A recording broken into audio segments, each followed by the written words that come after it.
time. Mm. Like either my mom was getting beat up or I was by myself or whatever. And so, I started in sports. So I took, like you in baseball, I took to volleyball, but I wanted to do it 100%. So I did junior Olympic volleyball and that whole thing. And those like foundational principles, like led into business, and then also being the class president and things like that. But when I graduated, I was like, I don't want to go to college. Like,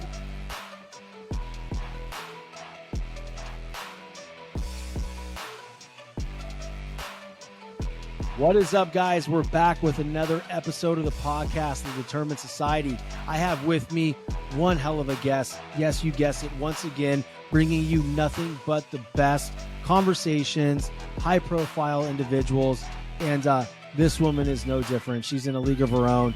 13 years ago, she started her entrepreneurship business with zero experience at all. She went from zero experience to building a 9-figure sales organization and sustaining it over time. She is the host of the ITfactor podcast. Her heart is as big as Montana, ladies and gentlemen. She leads with her heart. She's humble. She absolutely embodies what it means to have the It Factor. Emily Ford, welcome to the show, my friend. Yo, thank you, Shawn. I'm so excited to connect with you. Yeah, I'm super excited. We know our mutual contact, Matthew Hedden. We got to throw him some love on the show. We do. He's a good man. He's such a big bear, but like so sensitive. And what I mean by that is I was like, hey, thanks. I messaged Emily and we're going to do a show. He's like, I just want to cry. My world's a cry. So emotional. He is. But that's a beautiful thing, men. Don't hide your emotion. I've been talking about that a lot, and just kind of highlighting some of the things within my marriage, right? That in 2022 was just a rough year where I just learned a ton of shit I was doing wrong. And then going into 2023 is like, hey, let's crack open the chest again, and bare my soul to this woman who pledged her life with me.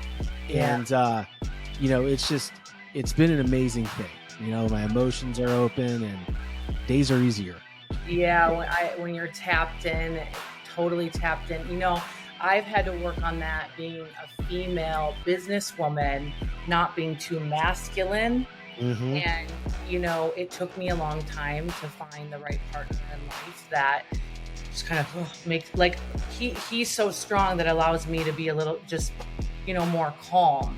Where, in most past relationships, I was always like the alpha, female, dominant, and you definitely need both regardless. I think the best people embody both sides for sure. That's a really good point, because when you have had past relationships and they haven't been a strong male lead, right? You have to end up being both, right? So like that water wasn't rising to the top, right? So then now women like you in those relationships they're given that title of having masculine energy. Exactly. And that's truly not who I was designed to be. I've actually evolved and changed a lot in the past year, 2 years, because I'm not having to play both roles. So exhausting. There's no polarity at all. You feel like you're babysitting whoever you're dating. It's not cool. So once you find that, though, you realize when you open up and you're like, oh my gosh, I'm much softer than I thought I was. And so we need men to step up, and then we need women to also allow it, because if you're a power chick, I tell you what, you got to be, not everyone loves this word, but more submissive. Yeah, no, it's really funny you mentioned that, because there's two opposite sides of the movement. I don't ever get too political and too whatever on my show, but there are some people out there that are really turned off by an aggressive male. And I don't mean aggressive, for those of you listening, I don't mean aggressive in the sense I'm going to grab you and shake you, but just like a man. I'm going out, I'm a man, and I'm going to do what I do. And there's a big turnoff, right? So men are becoming more nice guys. And, as Bedros and I spoke about on the show the other day, when I was out there, was he's like, these nice guys are the scariest ones out there because they're so fucking passive aggressive. 100%. So we're creating we are creating a ton of passive aggressive men by being nice guys. Yeah. And it's Crazy. not attractive at all. Like you want to No. score a motivated, driven woman. That's not attractive. Like, and also like on the flip side, I believe that like women, when you're with a man like that, like you gotta allow them to be like that, and so there just needs to be that harmony in the relationship. Yeah, we're talking about relationships. Look at dude this. I mean, like, that's why I told you, like, it's very unscripted. Like this shit, like we're gonna get into things that we didn't even think we were gonna get into. But with that being said, I always believe it's always good to kind of hone back in. You and I can talk about other things at any other point in time, but I'm really fascinated about your journey into what I feel straight up deep down in my soul is the hardest freaking business to be in, which is a sales organization, right? And building those types of businesses sometimes are looked down upon, right? By people who don't fucking understand them. But like, that is the hardest thing to do. When it comes to what your family eats and drinks, your choices matter. You're the expert because you know what fits your life. And getting it right starts with good information. That's why America's beverage companies are sharing more information about our ingredients at goodtoknowfacts.org. No spin, no judgments, just the facts straight from the experts for more than 140 beverage ingredients. Visit goodtoknowfacts.org. Walk us through the journey of having zero experience in business and then going to scale a 9-figure sustainable business, because there are a lot of people out there that listen to the show that are, well, yes, I would like to do this, but I don't know how. I don't have any experience. Right. Lay it on them, girl. Yeah, well, it all started in Minnesota, where I'm originally from. I'm in SoCal now, but I was raised by a single mom, the youngest of 3, and raised myself a lot of times. And I have stories that we'll save for another episode here of growing up. But I really had to find a way to get attention and stand out, because I was alone most of the time. Like either my mom was getting beat up or I was by myself or whatever. And so, I started in sports. So I took, like you in baseball, I took to volleyball, but I wanted to do it 100%. So I did Junior Olympic volleyball and that whole thing. And those foundational principles, led into business, and then also being the class president and things like that. But when I graduated, I was like, I don't want to go to college. What am I going to go to college for? Why do you go? My mom was like, you got to do something. And I was like, let me just get into the workforce. What I ended up doing, because I liked sports so much, I got a certification in massage and I was going to do sports massage. Long story short, I ended up landing a job for one of the top plastic surgeons in Minnesota. And I'm 19 years old, literally learning how to run a private practice with wealthy people. I didn't come from wealth. So I'm learning sales. I'm learning rehabilitation. I'm learning how do you treat wealthy people. I'm learning how to turn on the lights and shut them off and all these things. And then I started also competing in fitness because I was bored. And I'm like, what do I do? All my friends are in college. And so I got in a network of women that were 10, 20 years older than me. And we would compete in Fitness America pageants.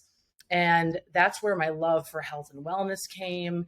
And then I was pitched with a network marketing opportunity selling a health and wellness product, which I was already taking anyways. I just wasn't getting paid for it. And so when I got pitched it, I was like, this is interesting. You can make money online, make my way sleep. Still wasn't ready for it. So it took her about 7 months. And then it wasn't even the products or anything like that. It was the lifestyle. It was freedom. She could, go work out at noon on a Monday. She could travel. And it was right after the last recession in the United States. So this is 2010. So she was in mortgage banking, got laid off. We were just seeing all these people get exited from their careers. Yeah. And I said, tell me what's up. Really. And I met up with her and she showed me a comp plan with no limits. And I was like, oh, so this is based on work ethic and building teams. okay, sign me up. And so this is when I was 23. So I signed up, moved in with her, slept on a mattress on the floor, made my first vision board, had an old desk, and literally went to work. Like I ripped the Band-Aid off and I went all in. I'm all in or all out. Like that's just how I roll. And that first year of my life was, looking back, like the most difficult, but also the most exhilarating, because I just went to school. I went to boot camp. I went to, like, let's not just read books, but let's try it on. And so I just like set up meetings and I learned how to network. I mean, I didn't have Instagram. I literally, I would like, what can I do? What's free? I would go to local chamber of commerce. I would contact, like, my friends were like not motivated. So I go to their parents. Like I just went at it. Okay. And that's really, you know, I think what most people don't do. They don't do the work. They read about it. Yeah. Philosophy. Yeah. Cool. That's it. Yeah. Like philosophy is great, but there's a whole different substance when you actually do it. Dude, I freaking love that, because, you know, at the end, it's like most people just don't do the work. And I don't feel, and this is going to kind of mess with some people's heads here. Okay. But follow me. People aren't doing the work, but I don't think it's because they don't want to do the work. Not all of them. Some of them are lazy shitheads that just want to talk about what they want to do and never do it. Right. But there's a lot of people out there that want to do the work, but they can't get past the 6 inches between their ears, their own head. What would you tell these people that are, because I work with some MLM companies that, you know, for coaching and kind of mindset sales stuff. Yeah. And there's a lot of mindset like limitations. I mean, it is rampant. And just in that, you hear the sad story all the time. A father or mother passes away and didn't have life insurance, and the family is left to deal with the debt and struggle without any financial help. That's where term life insurance comes in. It can help protect the family financially from those struggles if something unexpected were to happen to you or your spouse. Fabric by Gerber Life is term life insurance you can get done today for busy parents like you, all online, on your schedule, right from your couch. You can be covered in under 10 minutes with no health exam required. If you got kids, and especially if you're young and healthy, the time to lock in low rates is now. Even if you have life insurance through your employer, it may not offer enough protection for your family, and it may not follow you if you leave your job. There's no risk. There's a 30-day money-back guarantee, and you can cancel at any time. Join thousands of parents who trust Fabric to help their family. Apply in just minutes at meetfabric.com/TDS. Meetfabric.com/TDS. MEET fabric.com/TDS. Policies issued by Western Southern Life Assurance Company. Not available in certain states. Prices subject to underwriting and health questions. Business in general. What are some of the tips and tricks that you, not even a trick, but like some tips that you can give the listeners that if they are active in one of these organizations, that they can push past some barriers and just get it done? Yeah, well, anything. I mean, I also like train and speak at real estate conventions, like all sales. Literally, it's like, let's just talk about your identity. Okay, my identity, I came from money doesn't grow on trees, hand-me-down clothes. I mean, I didn't see the ocean until I was a senior in high school. Like, you know, so it's identity. And your identity is made up of so many things, especially your environment, the law of the environment. And so what I did, and I didn't really understand I was doing it, but I did total immersion. So I'm like, I'm literally going to throw myself into the fire. Like I'm going to surround myself with, you know, people that are 10 years older than me that are actually doing the thing. They've actually done it. And I'm going to have some massive accountability. And what happened was, because I was all in, because I burned the boats, like it forced me to step up. It forced me to perform, because I didn't have a nest egg to fall back on. I didn't have some wealthy husband to take care of me. I like literally, sometimes it's the biggest blessing when your back's against the wall, because that's when you create some of the greatest work in your life. And so, I think for a lot of people, like they just haven't hit, like they haven't tapped into that desire that's like, if I don't do this, what is going to happen? Mm-hmm.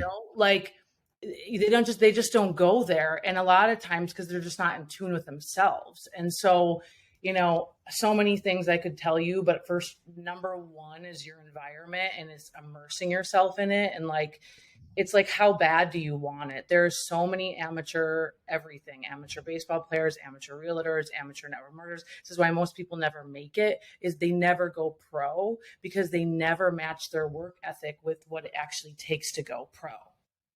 Dude, seriously, like minute 13 of just dropping bombs. Like, like the coolest thing, Emily, is like, this is something that a lot of young people don't understand. And even people into my age at 44 right now, they may have kids, they may have, a wife and things like that.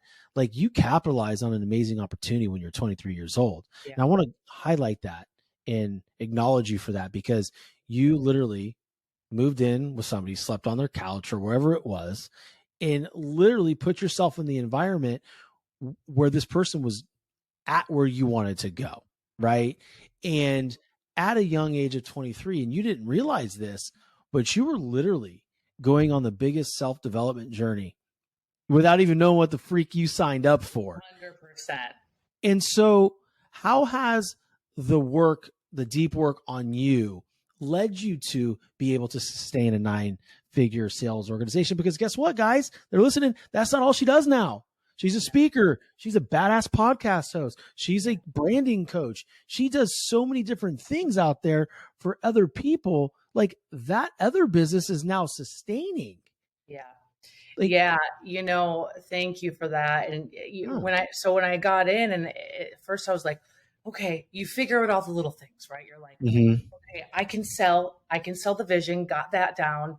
Okay, I can close someone on a thing, I got that down. And then you're like, oh, okay, if I really want this to grow, I need to duplicate leadership, and I need to like teach other people to do what I do. Okay, now this is leadership. Now I got to figure out leadership. And so what I did is I studied leadership. And, as our friend John Maxwell says, everything rises and falls on leadership. So knowing that I got to go first, and I just had that mindset with absolutely everything of like, okay, I literally need to be the one that does it. If I'm going to tell them to do it, I got to do it first. So always by leading by example, I'm massive on that for sure.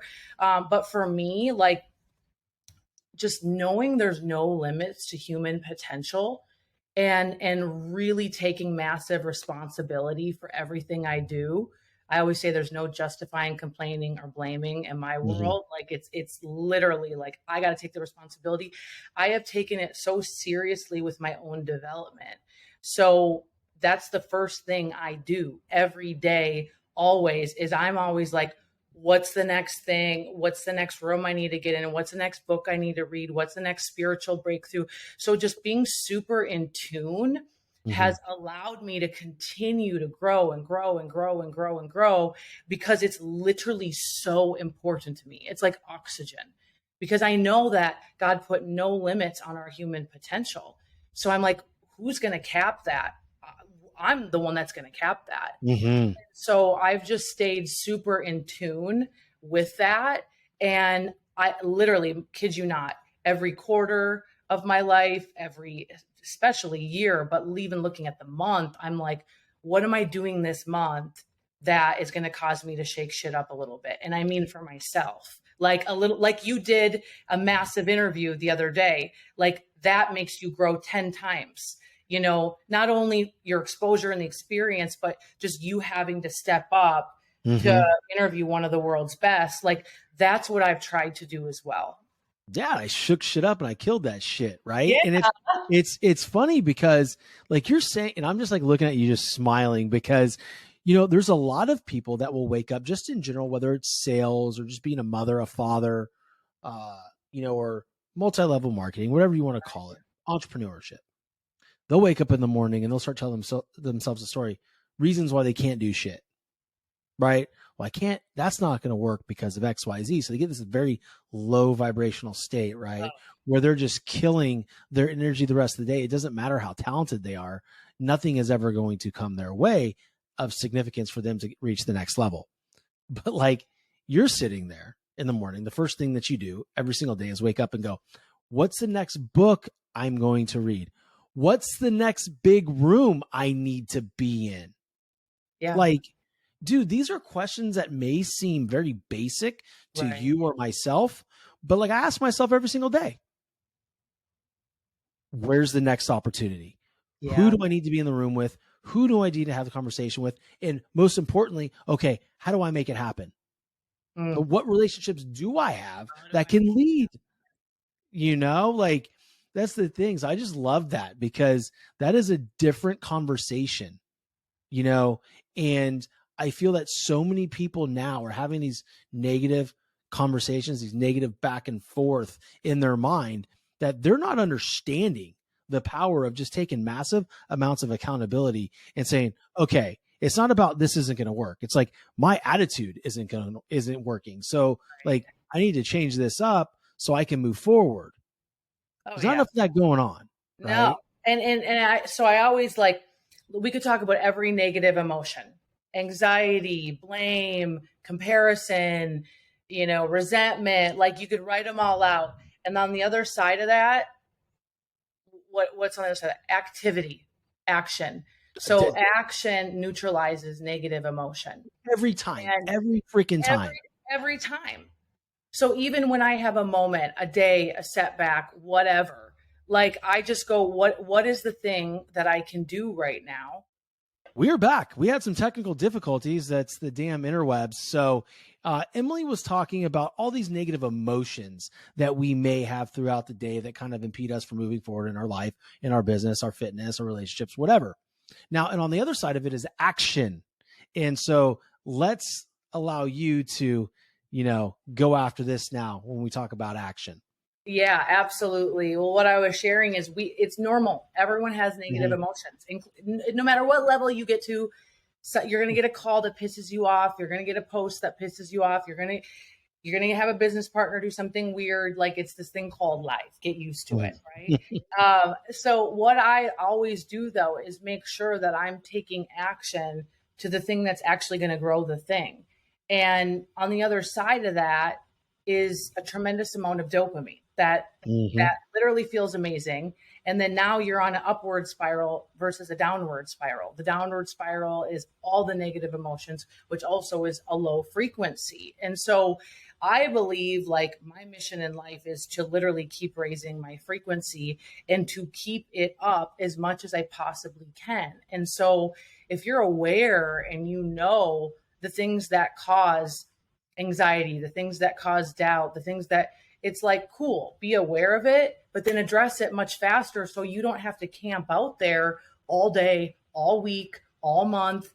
I've seen great people like literally let things sabotage their whole career because they just cannot move on. And I always talk about the attributes of great leaders, and one of them is moving on, and so that's where it's like, I am so clear of my day, what I'm doing. I study my calendar. Like I know what I need to do to move my mission forward. And yes, things will interfere, but for the most part, I go back to what I need to do and not what the world wants me to do. And, I just don't bow down to other people's excuses or, even if they want me to do certain things, if it's not in alignment with my mission, I say no. And so that's a lot of salespeople, they maybe need to go hit some quotas, but their buddy will call them, let's go to happy hour. It's like, well, are you going to go to your comfort zone, or are you going to like actually close some deals and, make a difference in your family? It's all a choice. No, it's a great point because, this is another great conversation and that has bits and pieces from my last interview in it. And there's a reason why this is coming up, right? Is, we're talking about action and, we also have these emotions, and the emotions where you're lacking confidence or you're that, POS dad that's sitting on the couch and you're frustrated, you're getting mad at the dog for breathing, your kids are irritating you and your wife's pissing you off, and you think it's everybody in the room but you. But the reality is it's your fault. On the other side, like, those are your emotions. And on the other side is you breaking your word to yourself every single day. Right. You can't control your diet. You can't get in the fucking gym. You can't read the book. You can't do this. You can't do that because you're not allowing yourself to.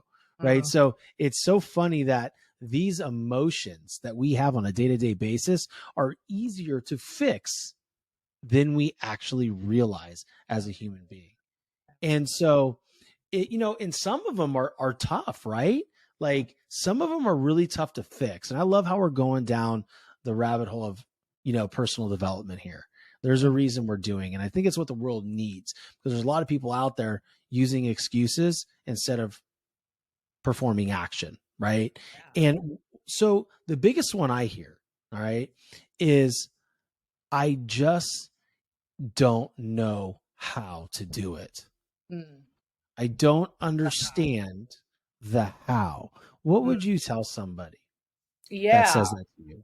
Well, first of all, you got to figure out why you want to do something, and it's got to be like certain. So I'll just give you an example. Like, I built one company, but then every day for a long time, when I was in my prayer time, just talking to God, which is like all throughout the day, like, I was just hearing like this whisper, and it was just like, you need to move forward. You need to make a bigger impact. It's time.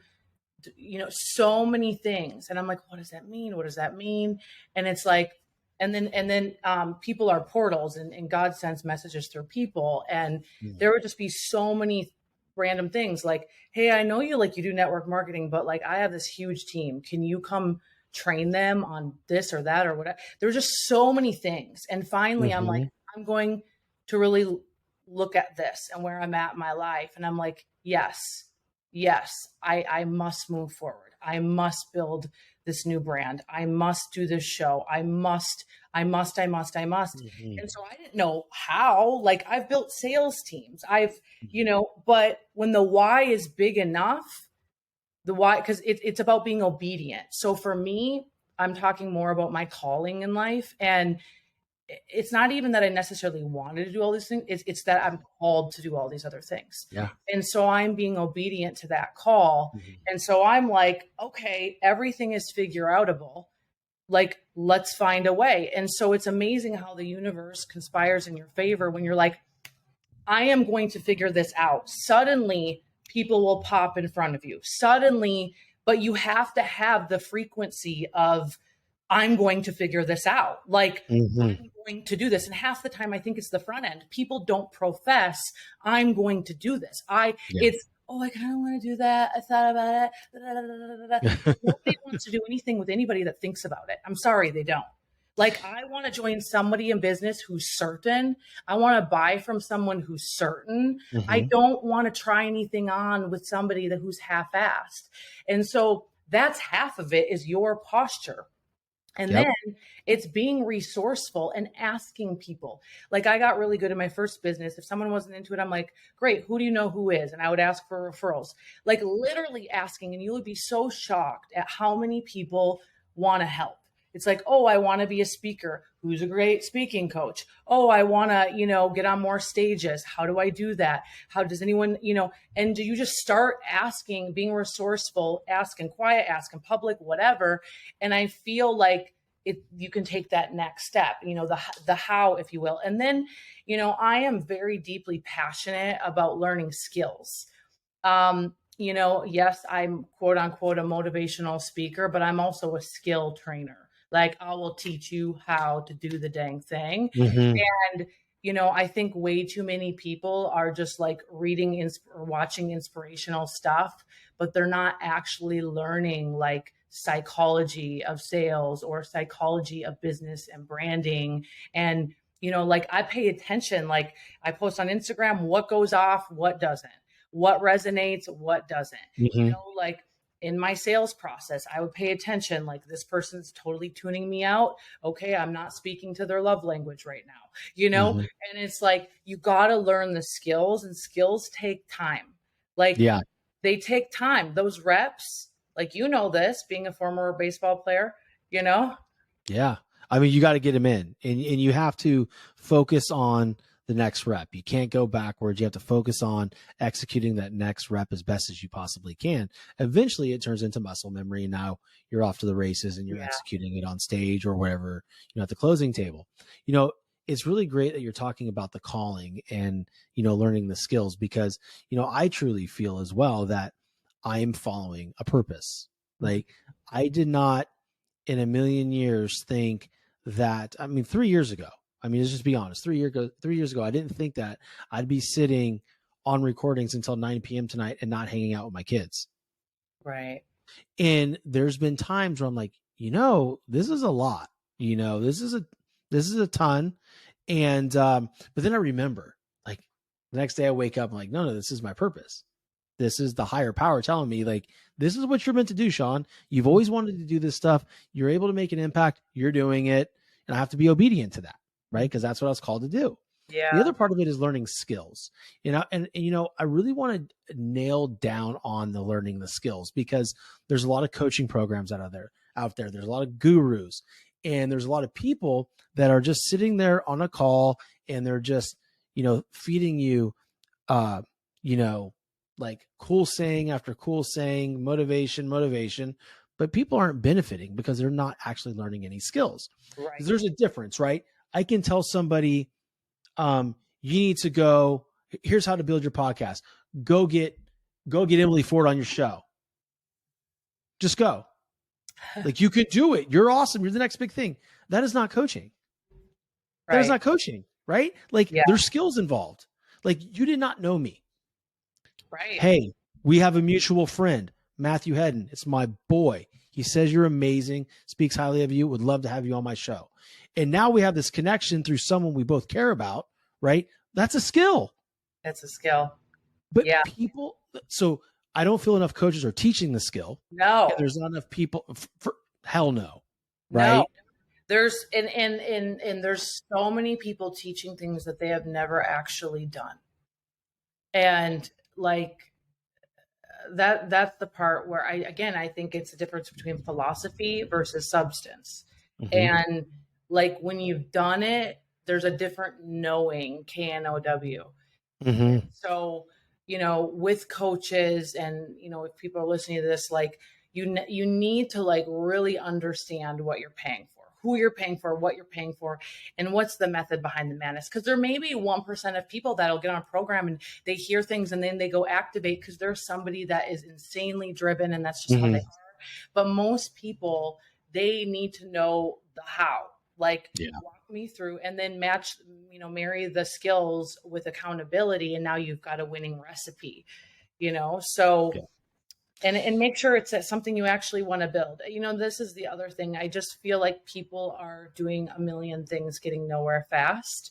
I'm like, what are you working on? It's like the list this long. And I'm like, man, I didn't, I would have never made my first $1 million a year, like, doing that. I had to drive the line and go deep in one thing.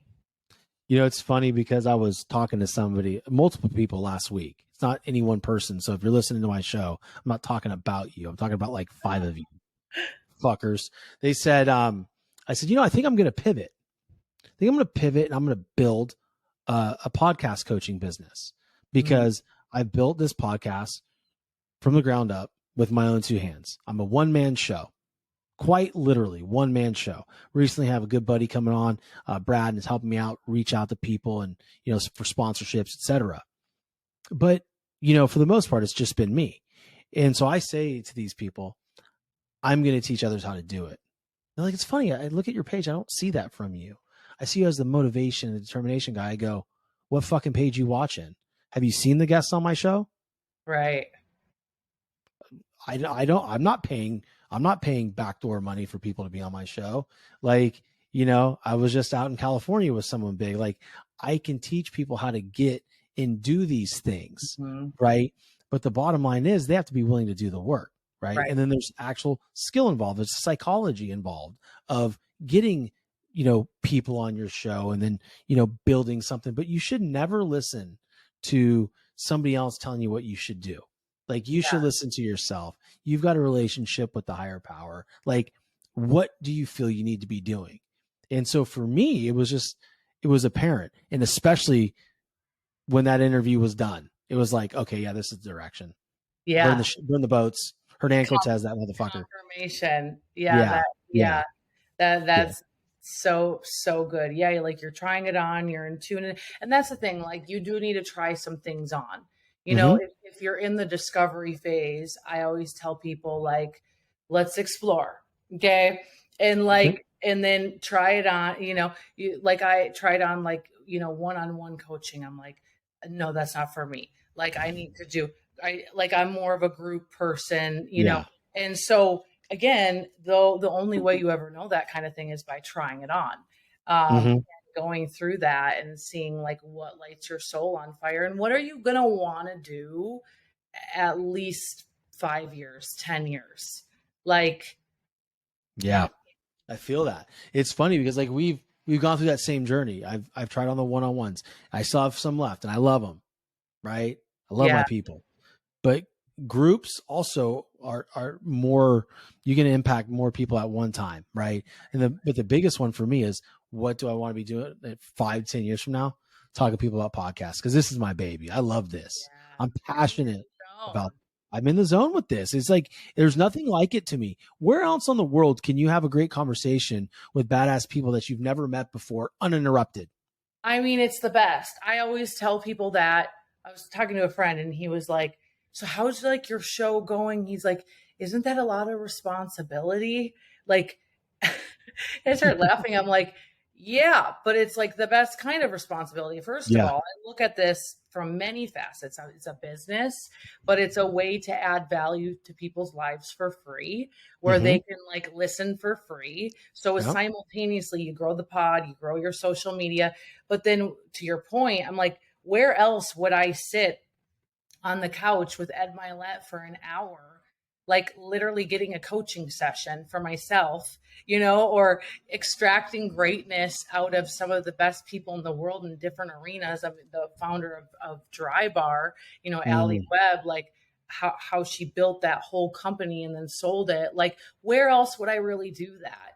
Right. And I always tell people as well, I'm like, if you want to speak, like, what areas are you getting practice in? Having a podcast is the perfect way to do that. There's just so many. What you're doing every day, right? Yeah. To your point, you said about 8 minutes ago, look for somebody that's actually done it. Like, most coaches out there in the ethers are doing things they haven't done before.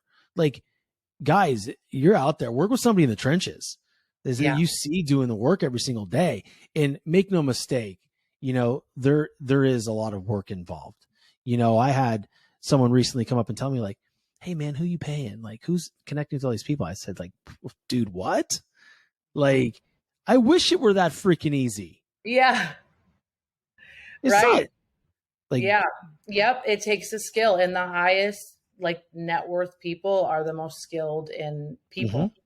And so like learning that skill set is invaluable. Like what I learned in my first business, it's like, I can go out there and do anything now because I built the main part of it, which is communicating with people and influencing people.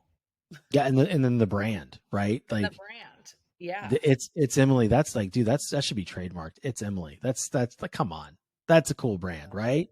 Thank you. So like, yeah, no, absolutely. I can't believe we've been going for almost 42 minutes. Like, I know. Flies by. Let me ask you a very, very important question, because this is the Determined Society podcast. And we've been talking a lot about, some of the things that you've had to go through in building your business as far as personal development. But what makes you determined? Wow. What makes me determined?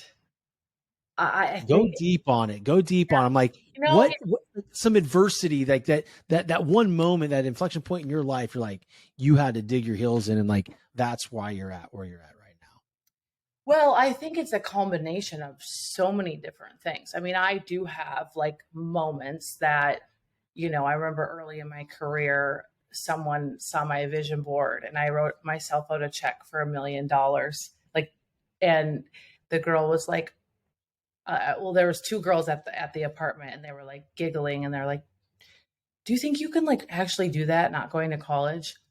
And I was impressionable at that time. I was 23. And so I was like, it was like little chips and chip. And there's been a lot of chip. If you're in any kind of build anything, you're going to have that rejection. And, it just forced me to kind of go, okay, watch me. Like just watch.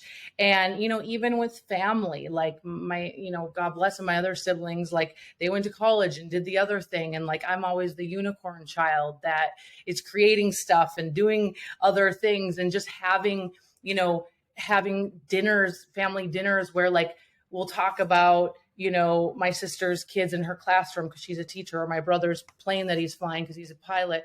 But like, there's not really a lot of questions being asked about my career. Like, why is that? And like, so I think a little of it comes from like, watch me whip, watch me nay, I'm going to prove something to you. I think a little bit of that. Like shit. Now that I'm more over all that crap. Like, right. Come on, I don't like that was early in my career. I think now I'm so determined to create something, an essence of something that doesn't really exist. And that's why the it factor is so important to me, because all I see is copycats everywhere. There's no artistry. Like, what happened to artistry? What happened to like creating something? What happened? Like, I just see so many carbon copies. And so like, I am all about creating something out of nothing that will make an impact, whether it's a kid in LA that, sees something I do, or they come to one of my events, or it's a business executive that has completely lost themselves. Like, I just want to leave an imprint so they can live a better life. And to me, like, that gets me determined for sure. Like, I mean, it makes me wake up early, stay up late, and just, just putting it all together and just seeing how it pops off. And like, it's just so fun. And I'm just following, honestly, like I said, I'm following what God wants me to do with my life. And that obedience factor is coming in. And it's just like, I feel like when you live in that, like, he honors that. And so that's what makes me determined. And also to like, honestly, I think the thing that really irritates me the most is like the disruption in people's souls, like how people don't know how great they are, and the suffering. And because I came from that and broke through it, and I've done so much healing and so much work, and it's like, I feel it is my obligation to help other people in that regard. And it's like, I've been blessed to get on the other side of it from doing hard work. Like, let me give people that freedom that they deserve. So eloquently stated. Unbelievable. Thank you. Guys, listen, that right there was worth the admission for listening to the whole show. I mean, the whole show's been great. So many great key points were made, but that last monologue by you, Emily, was absolutely impactful and powerful. Starting with the chip on your shoulder, that's very powerful if you can control it, right? For me, I still have it. I'm not too far removed from my dad looking me in the eye 4th of July. Like, it was the last time I ever spoke to him, by the way, by choice. Hey, boy, how's that little podcast you got? You fucking famous yet? All right, bitch. Okay. And that's the thing, guys. So those of you listening, like, really, we all have people like that in our life. What 100%. We need to do is we take those emotions, and on the other side, there's action. So we take and we create that action. So, I want my listeners to be able to connect with you, to possibly learn a little bit more about what you do and how you could help them, how can they find you and how can they best support you? Yeah. Oh my gosh. Well, Instagram at It's Emily for sure. It'sEmily.com. And I have the ITfactor show, which is podcast as well. But I would say if you're looking, I do events, total immersive events where like, it's not just like speaker after speaker and you sit there all day. Like, no, I have you up and down. We do the skills, you go through stuff. I do that with my partner where you learn how to optimize your influence, sales, I teach branding, all that. And so there's my events that I have. The next one is coming up in Southern California. And then I also have my program where I teach you how to brand, speak, and sell. So I have anywhere from therapists in there to real estate investors, to network marketers, to optometrists, like you name it. So just reach out. Very cool. Very cool. And she's really kind, guys. This is not a show. She's one of the sweetest people I've had the pleasure of meeting in this space. And, it's been a pleasure having you on the show. But probably the most important question that I have for you is, how can I best support you? Oh my gosh, just this friendship. I mean, really, I think it's just checking in, supporting each other. Hey, you should connect with this person. I'll do the same. Perfect. Just because I know it does feel lonely and you're not alone. Like, so having people in your corner that are like, hey, check this out. We're in a similar world. So we are, and we all need to band together and not That's right. And it's so funny because people think like, well, aren't you in competition with all these people? Like, I'm like, nah, man, like we're completely different people. I'm not everybody's flavor of ice cream and neither are they. Right. So we help each other, but I'm super bummed that I wasn't in California long enough to meet up with you and possibly meet Jake. I know we were really close in proximity, but hell, maybe I come out there at one point and, I was going to say, I'll give you are we still recording? No. Yeah, go ahead. Yeah, it's fine. Okay. I was just going to say, I'll give you a VIP ticket. Matthew will be at our event. That'd be kind of cool. We'll talk offline about the dates because I do have some travel in February. So let's connect on it. But yeah, so anyway, guys, we're going to close it out. And I just want to say, if you got anything out of this show, share it to the socials, tag us both. Hers is at It's Emily on Instagram, and mine is at the Shawn French. It'll be in the show notes. Subscribe, rate, and review. That's right. That's your assignment. All right, Shawn. Exactly. So thank you all for listening, and we'll chat soon. Peace.